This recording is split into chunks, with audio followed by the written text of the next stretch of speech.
Have you ever walked into a room where everyone's eyes turned toward you with doubt written all over their faces? Where the way people looked at you made it clear before you even opened your mouth that they had already decided what you were capable of? And it wasn't much? Sarah Chen stood at the threshold of the Metropolitan Police Academy's training facility on a cold Monday morning in January, and she felt that weight of judgment pressing down on her shoulders like a heavy coat she couldn't remove. But what nobody in that room knew was that Sarah had spent the last 15 years preparing for this exact moment, and the underestimation of others was about to become her greatest advantage. Sarah's hands trembled slightly as she clutched the acceptance letter in her jacket pocket. At 32 years old, she was joining an academy where most recruits were in their early 20s. She had worked as a librarian, a museum curator, and most recently as a community counselor in underprivileged neighborhoods. None of these jobs screamed police officer to anyone who heard them listed. Yet here she was, about to begin training with the elite Metropolitan Police Academy, one of the most prestigious law enforcement institutions in the country. The gymnasium where the new recruits gathered was massive, with high ceilings and fluorescent lights that made everything look harsh and cold. Sarah counted 35 other new trainees, most of them looking like they had just stepped out of a fitness magazine. There were former military personnel with ramrod-straight spines, athletes who had the kind of natural confidence that comes from years of physical dominance, and several who clearly came from families with long histories in law enforcement. Sarah, with her shoulder-length dark hair pulled back in a simple bun, her modest frame, and her slightly worn training gear, looked like she might be lost on her way to a yoga class. The training director, Captain Marcus Holloway, was a barrel-chested man in his 50s with steel-grey eyes and a voice that could cut through steel. He had been running the academy for 12 years and had built a reputation for separating the wheat from the chaff with brutal efficiency. He stood at the front of the gymnasium wearing his dress uniform, his chest decorated with commendations and medals. When he spoke, everyone snapped to attention. "Welcome to the hardest 14 weeks of your lives," he announced, his gaze sweeping across the assembled recruits. "Some of you will make it. Most of you won't. This job isn't about being the biggest or the strongest. It's about being smarter, faster, and more determined than everyone else. It's about having the kind of character that doesn't break when things get difficult." He paused, and his eyes seemed to land directly on Sarah. "And it's about not wasting anyone's time with false hope. If you're here because you think this will be an adventure, you're in the wrong place. If you're here because you want to prove something, you're in the wrong place. You need to be here because you're committed to serving others, no matter the personal cost." Sarah felt the weight of his gaze, and for a moment, she wondered if he could somehow see through her, if he knew that she was older than everyone else, that her background was different, that every eye in the room would be measuring her against unrealistic standards. But she squared her shoulders and held his gaze steady. She had not come this far to doubt herself now. The first day was designed to be an assessment. Captain Holloway wanted to understand the baseline physical and mental capabilities of each recruit. The trainees were divided into groups and sent to different stations. There was a running course, a swimming pool, an obstacle course, a firearms simulation chamber, and a written examination testing everything from constitutional law to basic first aid. The day was structured so that no recruit could possibly excel at everything, and in the process, Holloway could identify who had which strengths. Sarah's first station was the written examination. She sat at a desk in a quiet room with 30 other recruits, and a proctor handed out the test. 120 minutes, multiple choice, short answer, and essay questions. Sarah had spent months preparing for this portion of the training. She had studied criminal law, constitutional rights, police procedures, and ethical decision-making until she could recite sections of the legal code in her sleep. She worked through the test methodically, never rushing, thinking through each question carefully. When time was called, she felt confident about her answers. She had not known everything, of course, but she had known enough. After the written exam came the physical assessment. Sarah was assigned to the running course, where recruits had to complete a 1.5-mile run as quickly as possible. The standard was 8 minutes and 30 seconds for women. Sarah had been running 4 days a week for 2 years in preparation for this moment. She had run marathons in her 30s as part of her journey to understand her own capabilities. She knew how to pace herself, how to push through discomfort, how to find that mental space where the body simply obeyed the will. She started conservatively, finding a rhythm that felt sustainable. Around her, other recruits were racing ahead, trying to prove something with their opening speed. Sarah kept her own pace, breathing steadily, her heart rate elevated but controlled. By the half-mile mark, Several of the faster starters were already breathing heavily, their form starting to deteriorate. Sarah picked up her pace slightly, moving past them. She crossed the finish line in 7 minutes and 52 seconds, well under the required standard, and was one of only 3 women to finish in that time. One of the trainers who was timing the runs, a sergeant named Jennifer Parks, looked genuinely surprised as she recorded Sarah's time. "That was impressive," she said, making a note on her clipboard. "Most of the women who come through here aren't thinking about beating the standard by more than a few seconds. You made that look almost easy." Sarah smiled politely but didn't respond. She knew that overconfidence in the first week of training was a mistake. There was so much more to come. The firearms simulation chamber was next. Sarah had never handled a real gun before, but she had spent 6 weeks taking shooting courses at a private range to prepare. She understood the mechanics of weapons, the safety protocols, and the psychology of using force. In the simulation, recruits faced a series of scenarios projected onto large screens. In some scenarios, they needed to shoot.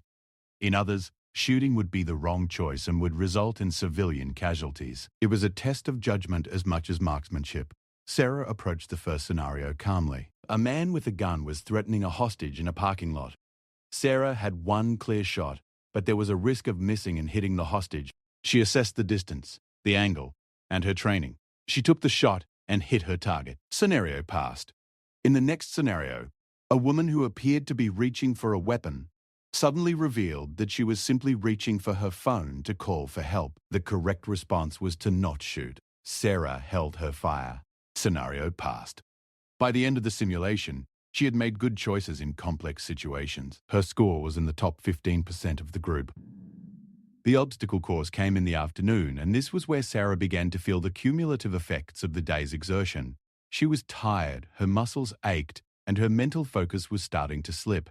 The course included climbing walls, jumping between platforms, crawling under obstacles, and a series of physical challenges that required both strength and problem-solving. Sarah completed it, though not as quickly as some of the younger, more naturally athletic recruits. But she completed it without assistance, without giving up, and without injuring herself. By the time the day ended, Sarah was exhausted. Her entire body ached. Her feet had blisters. Her shoulders felt like they might fall off. She drove home to her small apartment, took a shower, and collapsed onto her bed without eating dinner. Before she fell asleep, she allowed herself a moment of satisfaction. She had survived day 1. She had not embarrassed herself. Now came the real challenge. The next 13 weeks and 6 days of actual training. The training schedule was relentless. Every day began at 5 in the morning with physical training. This wasn't casual exercise. It was designed to push recruits to their limits and then ask them to go further. Long runs in the cold, strength training in the academy gymnasium, swimming in the pool when it was barely heated, martial arts training, hand-to-hand combat drills, every single day without exception. Sarah's body adapted slowly. She was sore for the first 2 weeks, so sore that simple tasks like climbing stairs or getting out of her car felt like significant challenges. But she pushed through, because she had learned long ago that the human body was capable of far more than the mind believed when it was comfortable. The classroom education was equally demanding. Recruits spent 4 hours each day in structured learning. Criminal law, constitutional law, law enforcement procedures, ethics in policing, community relations, crisis de-escalation, mental health awareness, interrogation techniques, evidence collection, forensics basics, and dozens of other subjects. There were quizzes every week and comprehensive exams at the end of each module. Sarah attended every class, took detailed notes, and studied for 2 hours every evening after training ended. But it was the social dynamics of the academy that presented the most interesting challenge. The recruits quickly formed groups and hierarchies. The physically dominant men and women who excelled in the physical training became the unofficial leaders. Those from families with police backgrounds were treated as honorary insiders.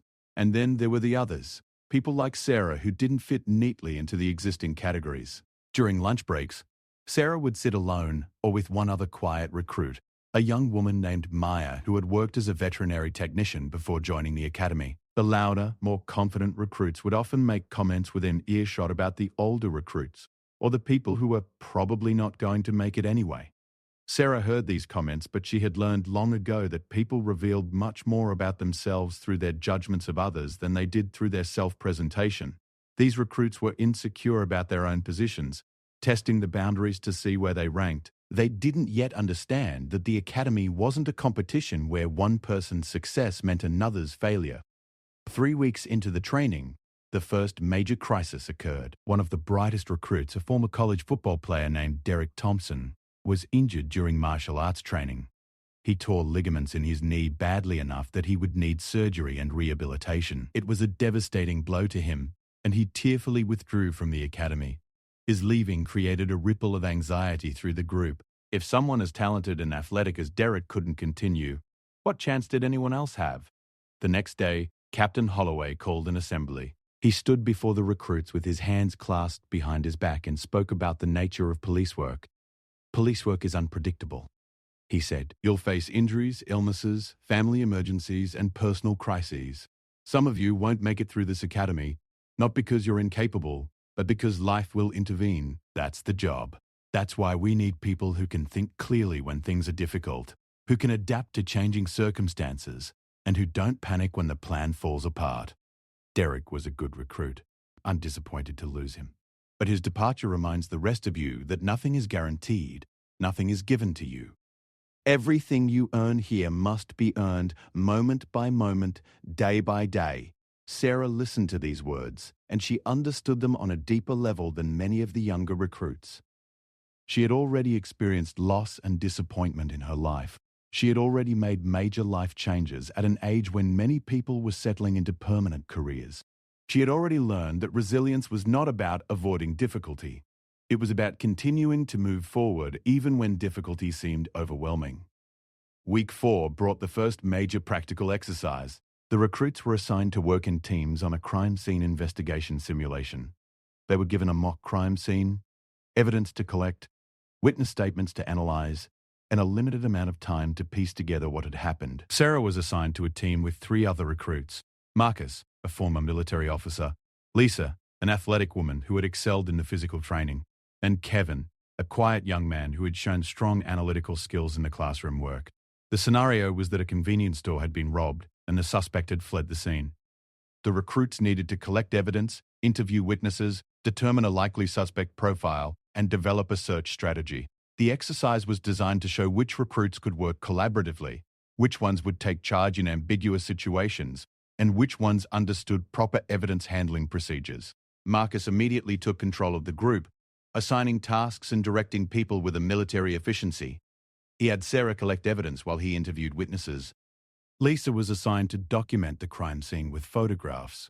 Kevin was tasked with analyzing the evidence as it came in. They moved quickly and efficiently, and Marcus seemed confident that they were doing everything right. But Sarah, as she collected physical evidence, noticed something that Marcus had overlooked. In the corner of the store, partially hidden behind a shelf, was a partial footprint in spilled coffee. It was photographed but had not been properly documented with measurements or close-up detailed analysis. Sarah mentioned it to Marcus, suggesting that it might be important to get precise measurements and see if they could determine the suspect's shoe size. Marcus was irritated by what he perceived as criticism. "We've got plenty of evidence," he said dismissively. "We don't need to overthink this. The footprint is just one piece of the puzzle." He continued directing the team according to his original plan, and they completed the simulation ahead of most of the other groups. Marcus seemed pleased with their performance. When the teams presented their findings, Captain Holloway listened carefully to each group's analysis. Most groups had identified similar suspect profiles based on the evidence they had collected. But when it came time to compare their conclusions with the correct answer that had been predetermined by the instructors, most groups had gotten significant details wrong. Sarah's group had also made mistakes, but when Captain Holloway specifically asked about the footprint, Sarah spoke up. She explained that they had photographed it but had not conducted a detailed analysis, and that had prevented them from identifying that the suspect wore a distinctive size 13 shoe with an unusual heel wear pattern. That specific detail, she noted, might have narrowed down the suspect pool significantly if they had had actual shoe wear data to compare. Holloway nodded slowly, and then he looked directly at Marcus.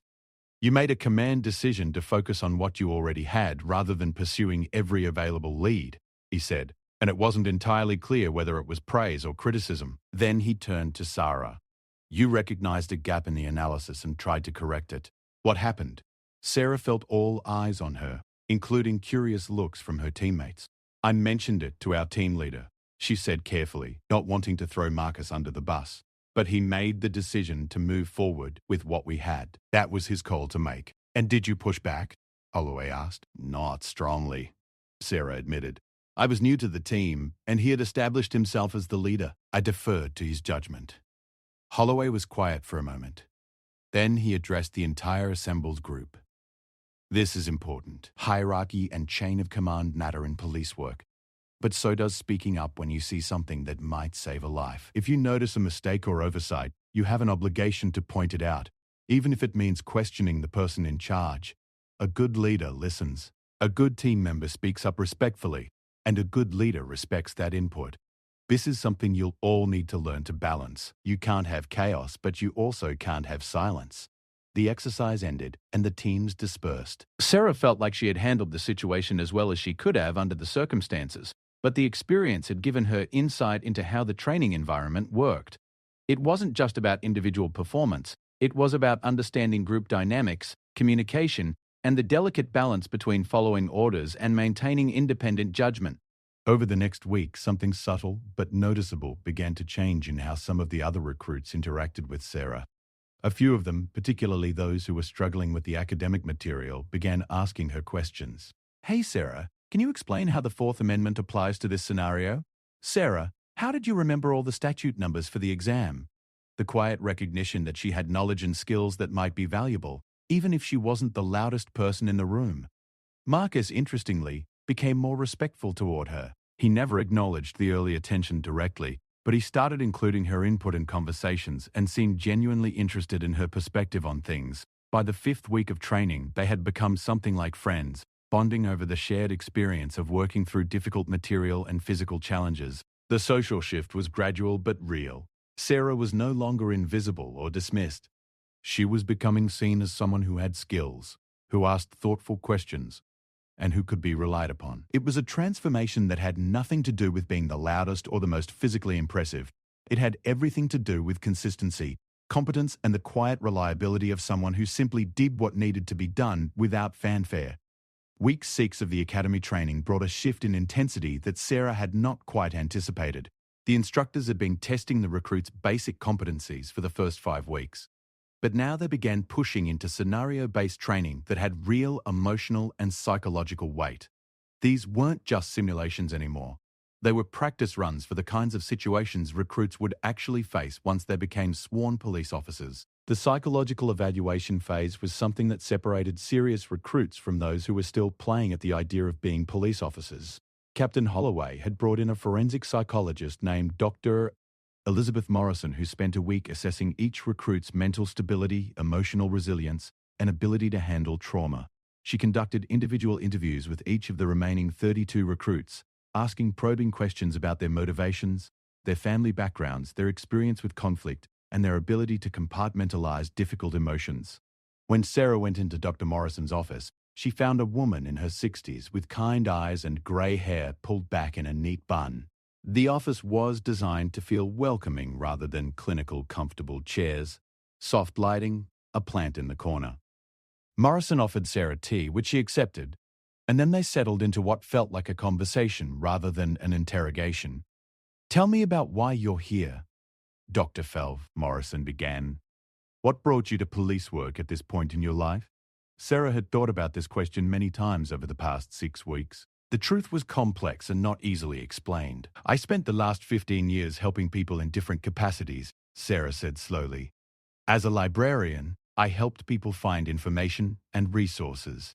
As a museum curator, I told stories about history and human experience. As a counselor, I worked directly with people experiencing trauma and poverty. But I realized that all of those jobs were treating symptoms. They were important, but they weren't addressing the fundamental problems of safety and justice in our communities. I wanted to do something more direct. Dr. Morrison nodded and asked probing follow-up questions.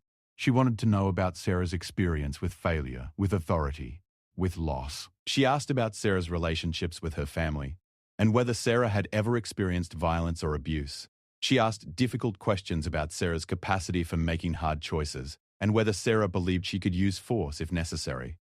Sarah answered honestly. She had experienced loss. Her father had died when she was young, and her mother had struggled with illness in her later years. Sarah had experienced being told she wasn't good enough or smart enough. She had experienced romantic rejection and professional setbacks. She had never been physically violent, but she didn't shy away from confrontation when it was necessary. She understood that police work would require her to make decisions that affected other people's lives and freedoms, and she took that responsibility seriously. Near the end of the session, Dr. Morrison asked one final question. "What do you think will be hardest about this job?" Sarah was quiet for a moment, really considering the question. "I think the hardest part will be the moral complexity," she finally said. "I understand intellectually that not every situation has a perfect solution. Sometimes you have to choose the least bad option. Sometimes you have to harm someone to prevent greater harm. I understand that theoretically, but I'm not sure how I'll respond when I'm actually in that situation and there's a real person in front of me who is suffering. That terrifies me a little bit." Dr. Morrison smiled. "That's a good answer. The people I worry about are the ones who think they already know how they'll respond in every situation. Those are the ones who make mistakes, because reality is always more complicated than you expect. The fact that you're uncertain but willing to move forward anyway, that suggests you'll handle it better than most." After all, the individual interviews were completed. Dr. Morrison met with Captain Holloway and the other training instructors to deliver her assessment. She recommended that all 32 remaining recruits continue in the program. She did flag a few of them as potentially struggling with issues like anger management or difficulty with authority. But overall, she believed the group was psychologically sound enough to continue. When she got to Sarah's assessment, she was notably positive. "This recruit is psychologically mature and has genuine self-awareness," she told the group. "She's thought carefully about the moral dimensions of police work and has a realistic understanding of her own limitations. She'll do well." Captain Holloway, who had been mostly neutral towards Sarah throughout the training so far, looked at Dr. Morrison with interest. "What stands out to you?" Most recruits come in with certain assumptions about themselves. They either think they're invulnerable or they're worried they're not good enough, Dr. Morrison explained. This recruit has spent enough time in the real world to understand that she's competent in some areas and limited in others. She's not trying to be someone she's not. That kind of honesty about yourself is actually rare and valuable in police work. This assessment, though Sarah didn't know about it directly, seemed to shift something in how Captain Holloway looked at her. It wasn't favoritism, exactly, but it was a kind of professional respect that hadn't been there before. The training moved into the scenario-based phase, which was where Sarah encountered her first real setback. The scenarios were emotionally intense, designed to push recruits into difficult positions and see how they responded under pressure. In one scenario, Sarah was assigned to play the role of responding officer to a report of a suicide in progress. She was given a briefing. A woman named Michelle was threatening to jump from a building. Michelle had called 911 and was on the phone with the dispatcher. There was a hostage negotiator available if Sarah's character decided to request one. There was a tactical team available if force was needed. Sarah had to make the decision about how to respond. Sarah chose to request the negotiator and to approach Michelle carefully, trying to understand what had brought her to this point. She knew from her training that people considering suicide often feel unheard and unseen. If she could create space for Michelle to feel heard, that might de-escalate the situation. But the scenario was scripted, and Michelle, the actress playing the role, was programmed to escalate. She began moving toward the edge of the building. She said that no one would listen, that everyone had given up on her, that she was worthless. Sarah's character tried to build rapport, asking about Michelle's family, her situation, her pain. But the actress kept escalating, and eventually Sarah made the call to move in with the tactical team before Michelle could jump. In the chaos of the tactical response, Michelle was injured. Not fatally, but injured. The simulation ended, and Sarah was told that the scenario was over. But it wasn't over for Sarah emotionally. She had cared about preventing the death, but in the process of trying to save Michelle's life, Michelle had been hurt. The moral complexity that she had described to Dr. Morrison had just become visceral and real, even though she knew intellectually that it was just a simulation with an actress. Sarah left the training facility that day feeling shaken. She sat in her car for 20 minutes before she was emotionally regulated enough to drive. She went home and took a long shower and did not eat dinner. The next morning she was sore not from physical training but from the emotional labor of the scenario. The scenario training continued, and there were several more that tested different aspects of Sarah's emotional and mental resilience. There was a scenario where she had to tell a family that their child had been killed in a traffic accident. There was a scenario where she had to apprehend someone she recognized from her community work, a young man named Tyler, who she had counseled when he was struggling with addiction. There was a scenario where she had to use force against a suspect who was resisting arrest, and she had to watch the suspect's face as pain was inflicted in the process of controlling him. Each scenario left Sarah feeling emotionally raw. She was processing not just the events of the scenario, but also questions about whether she could really do this job, whether she had the emotional fortitude to hurt people in the service of the law, whether the cost to her own psychological well-being would be worth it. She found herself eating less, sleeping poorly, and spending her spare time thinking about these scenarios. Other recruits seemed to handle the scenarios more easily. Marcus would debrief a difficult scenario and then move on to the next thing without apparent emotional residue. Lisa would describe a scenario in which a suspect had to be physically controlled and would talk about it almost casually, as though she was describing a sports play rather than the use of force against a human being. Sarah envied their ability to compartmentalize, though she also wondered if that compartmentalization was a strength or a defense mechanism that might eventually come back to haunt them. In the 7th week, Captain Holloway announced that there would be a partner selection exercise. From this point forward, recruits would be paired with a partner, and much of their training would happen with that partner. The pairing was important because it would determine your experiences during the remaining weeks of training, and it would also set the foundation for how you worked with others once you entered the police force. Some recruits were hoping to be paired with someone they liked and trusted. Others were hoping to be paired with someone they perceived as having greater skills so they could learn from them. Sarah was hoping to be paired with someone who was emotionally stable and mentally mature, regardless of their physical abilities. Captain Holloway announced the pairs, reading names aloud in his gruff voice.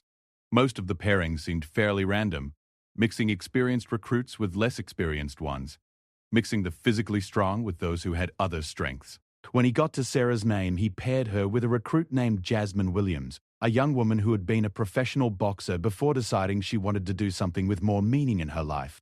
Jasmine was 24, brilliant athletically, and had excelled in all the physical training, but she was also someone who had been somewhat quiet in the group, not part of the louder social clusters. She had good scores in the classroom training, but didn't seek recognition for them. In the scenario training, she had handled herself well, showing good judgment and emotional regulation. When the pairing was announced, Jasmine came over to Sarah at lunch and introduced herself properly, and they began the process of getting to know each other as partners. "I was hoping to be paired with someone experienced," Jasmine admitted. "I know that sounds arrogant, but I wanted to learn from someone who had already figured things out. And I guess you're the closest thing to that in our group." "I haven't figured anything out," she said honestly. "I'm mostly just trying not to mess up and hoping that instinct and preparation carry me through." "That's kind of what I'm doing too," Jasmine admitted. "So I guess we'll figure it out together." They started working together in training, and there was an immediate chemistry. Where Jasmine was strong, Sarah was thoughtful. Where Sarah was deliberate, Jasmine was quick and reactive. In the best sense of the word, in a tactical scenario, Jasmine could move quickly and decisively, while Sarah could analyze the situation and think about consequences. They didn't need to be the same kind of person to work well together. They needed to complement each other. In week 8, the training took a turn toward real-world police work. Captain Holloway announced that recruits would be spending time on patrol with experienced officers. They would go out into the community, riding along with officers who were working regular shifts, observing how actual police work was conducted, and sometimes participating under close supervision. This was the moment where training became real, where theory met practice. Sarah and Jasmine were assigned to patrol with Officer Raymond Torres, a 20-year veteran with a reputation for being thoughtful and community-minded. Officer Torres was in his mid-40s, with salt and pepper hair and a calm demeanor that suggested he had seen a lot and had learned to handle pressure with equanimity. On their first night of patrol, Sarah was nervous. She had studied the law, participated in scenarios, and undergone psychological evaluation. But now she was going to be in an actual patrol car, responding to actual calls, seeing actual people in actual crisis or conflict. Anything could happen. Anyone could pull a weapon. Anything could go wrong. Officer Torres seemed to understand her nervousness. As he was doing the pre-shift inspection of the patrol car, he spoke to both Sarah and Jasmine. "First night of the real thing is always intense," he said. "You're going to see things tonight that you weren't prepared for because you can't prepare for reality. It's messier and more human than any scenario or classroom training. Some of it will be boring. We'll respond to a lot of calls that turn out to be nothing serious. Some of it will be interesting. Maybe a little of it will be difficult. My job tonight is to keep you safe and to show you what good police work looks like. Your job is to observe, ask questions, and try not to contaminate a crime scene. The first few hours of patrol were indeed mostly uneventful. They responded to a noise complaint at an apartment complex where they found a group of young people having a party. Officer Torres talked to them calmly, and when they didn't comply with his request to quiet down, he cited them with a warning. They responded to a call about a suspicious person in a neighborhood, and after a brief conversation, they determined it was someone who lived in the neighborhood and was just walking home from a late shift at a hospital. They responded to a traffic accident where there were no serious injuries, and Sarah watched as Officer Torres filled out reports and made sure the right people were notified and cared for. But then, around 11 at night, a call came in that changed the trajectory of the evening. There had been a robbery at a convenience store. The suspect was still in the area. Officer Torres hit the lights and sirens, and suddenly Sarah and Jasmine were not observing but participating in actual police response. Officer Torres arrived at the scene within minutes. The convenience store was lit up with police lights from other patrol cars already there. The store manager was shaken but safe. Several witnesses were on the scene. Officer Torres immediately took charge of securing the scene, making sure there were no outstanding threats, and coordinating with the other officers to establish a perimeter. Sarah and Jasmine were told to stay in the car, but they watched as the scene unfolded. After about 30 minutes, one of the other officers radioed in that they had spotted someone matching the suspect's description a few blocks away. A brief foot pursuit followed, and the suspect was apprehended. There was no violence, no weapons, just a scared young man who needed money and made a bad decision. Officer Torres went back to the convenience store and began interviewing witnesses and the store manager, taking detailed notes and photographs. Sarah was struck by how calm everything was. There had been urgency when responding to the call, but once the suspect was apprehended and it was clear there was no active threat, Officer Torres settled into methodical, careful work. He explained to Sarah and Jasmine what he was doing as he did it. He was establishing a clear timeline, getting detailed descriptions of the suspect, documenting what had been taken and whether anyone had been injured. He was treating the witnesses with respect and gratitude, acknowledging how difficult it was to be the victim of a crime. Police work is 90% of the time boring or routine, Officer Torres told them as he was finishing up his paperwork. And 10% of the time, it's intense. You won't know when that 10% is coming, so you have to stay focused even during the boring parts. That's what separates good officers from bad ones. The ability to be fully present and professional in a situation, even when you're tired or you've had a long shift. Over the next 2 weeks, Sarah and Jasmine spent every night of their shifts with Officer Torres. They responded to domestic disputes, welfare checks, traffic stops, and a variety of other calls. Sarah began to understand the rhythm of police work in a way that no amount of training could have prepared her for. She also began to understand Officer Torres in a deeper way. He was a complicated man who cared deeply about the people he was serving, but who also had to maintain professional distance. He had seen trauma and tragedy, but he had learned to process it without letting it consume him. He was exactly the kind of officer Sarah wanted to become. On one of their final nights of patrol with him, Officer Torres pulled the car over in an empty parking lot and spoke directly to both Sarah and Jasmine. "I'm going to tell you something that they don't teach you in the academy," he said. "This job will change you. You'll see things that will haunt you for the rest of your life. You'll have to make decisions that affect other people's freedom and safety, and you'll never be completely certain those decisions were right. What keeps me going is remembering why I got into this job. Not to be a hero, not to be tough or powerful, but to be of service, to help people, to be a small part of something bigger than myself." He turned to look at Sarah directly. "You're older than most recruits. I don't know if that's been an advantage or a disadvantage for you, but I'll tell you what I think. I think you have a maturity and a sense of responsibility that will serve you well. I've watched you struggle with the emotional weight of this job, and I know it's been hard for you. That struggle is a sign that you have the right heart for this work. The people who don't struggle with the moral complexity, they're the ones I worry about." Then he turned to Jasmine. "And you have gifts that take people years to develop. You're fast and strong and smart, Don't let anyone tell you that you're not a real police officer just because you came from the boxing world instead of from a police family. Your perspective is valuable precisely because it's different. Both Sarah and Jasmine felt the weight of his words. This was a man who had seen hundreds of recruits come through their early training, and his recognition of their potential felt real and meaningful. The final 3 weeks of the academy training were a period of intense culmination and reflection. Sarah had come far from the nervous woman who had walked into the gymnasium on that cold January morning, unsure of herself and aware of every eye measuring her against unrealistic standards. She had grown stronger physically, more knowledgeable legally, and more confident in her understanding of what it meant to be a police officer. But she had also learned humility. She had learned that strength came in many forms, that intelligence without compassion was dangerous, and that the people around you could either lift you up or drag you down, depending on the relationships you cultivated. The final major exercise of the academy was a multi-day scenario called the Capstone Event. All 32 remaining recruits were broken into teams and given a complex multi-layered scenario that would test everything they had learned over the past 14 weeks. The scenario involved a missing person report, potential criminal activity, interviews with witnesses and suspects, coordination with multiple agencies, and high emotional stakes. Teams had 72 hours to conduct their investigation and present their findings. Sarah and Jasmine were selected to lead a team of 6 recruits on this final exercise. The leadership selection was not arbitrary. Captain Holloway had chosen pairs based on his assessment of who had demonstrated leadership qualities, and pairing Sarah with Jasmine meant that they would be responsible for coordinating the efforts of 4 other people under time pressure and with limited information. The scenario began with a briefing. A 23-year-old woman named Rachel had been reported missing by her roommate. Rachel was supposed to be home that evening, but she never showed up. The roommate tried calling her, and the phone went to voicemail. The next morning, when Rachel still hadn't returned, the roommate contacted the police.